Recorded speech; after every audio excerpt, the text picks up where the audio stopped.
In this video, magka-transfer tayo ng pera from NetBank to GCash. Itetest natin kung magkakaroon ba ng kahit na anong issue sa pag-transfer online. By the way, kung first time mo sa channel na ito and gusto mo pa ng mga online tutorial videos katulad nito, please click the subscribe button. As soon as mag-login ka sa NetBank account mo, pwede kang mag-login gamit yung PIN or yung fingerprint mo.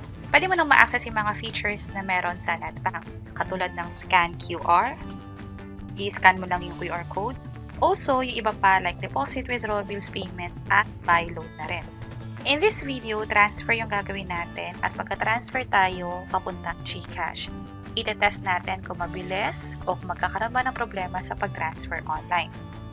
And speaking of GCash, ito yung balanse ko sa GCash. So sana as soon as matapos natin yung ginagawang pag-transfer gamit yung NetBank, mag-reflect agad dito yung perang padala. Yun din kasi yung expected natin, since InstaPay yung gagamitin nating pang-transfer.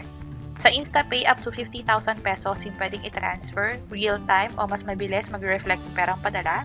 Pero kapag PesoNet, pwedeng, I think mas malaki, pwedeng umabot ng more than 100,000 pesos or 500,000 pesos. Yun nga lang, pwedeng abutin ng up to few hours to another day bago mag-reflect o magpakita yung balanse doon sa pinagpasahan natin. Kaya ang gagawin ko ngayon is InstaPay, since maliit lang naman ipapasa ko. Ilagay dito yung pangalan o yung recipient. Basically, ito yung owner ng GCash account. And then, ilagay dito yung GCash number. Yung sa bank naman, tap ko itong see more at i-search na lang ang GCash. Ito siya. Ilagay ang amount. Ang maganda rito sa NetBank, zero fee or libre yung perang padala from NetBank to other bank or NetBank to wallet katulad ng GCash. Siya nga pala, ganitong proseso din yung gagawin ninyo. Let's say magpapadala kayo sa ibang bangko katulad ng BPI. Ito siya. At ilagay na lang dito yung tamang number ng account number. Pero since hindi BPI, GCash tayo, balik ko yung number kanina. Basta ang key lang dito, ilagay yung account number and also piliin yung tamang bangko na paglilipatan ng pera.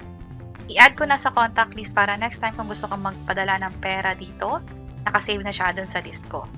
I-tap ko yung next, i-review lahat ng information kung tama, again, zero fee or libre. I-tap ang confirm para ma-approve na natin ito. Approve ko lang gamit yung fingerprint at successful na, mabilis, hindi tayo nagkaroon ng kahit na anong issue. Ito naman yung GCash. Oops, nag-reflect na kaagad yung perang padala. Pag check din yung transaction history, nakalagay dito na cash in from Community Rural Bank of Romblon or ito nga yung sa NetBank. Tap ko yung okay at clearly, mabilis mag-transfer ng perang padala. Hindi tayo nagkaroon ng kahit anong issue. At bukod pa dyan, pwede ka rin mag-open ng bank account sa NetBank kung saan meron itong ino-offer na mas mataas na interest rate kumpara sa ibang bangko. So kung mag-iipon ka, pwede mo rin i-consider ang NetBank, which is regulated ng Bangko Sentral ng Pilipinas at insured ito ng PDIC. Sana nakatulong tong video na to. Kung o, pakiclick ang like button at para sa iba't ibang mga tutorial videos, pwede nyo i-check itong mga nasa baba. Sana makatulong and see you sa mga next videos. Bye-bye!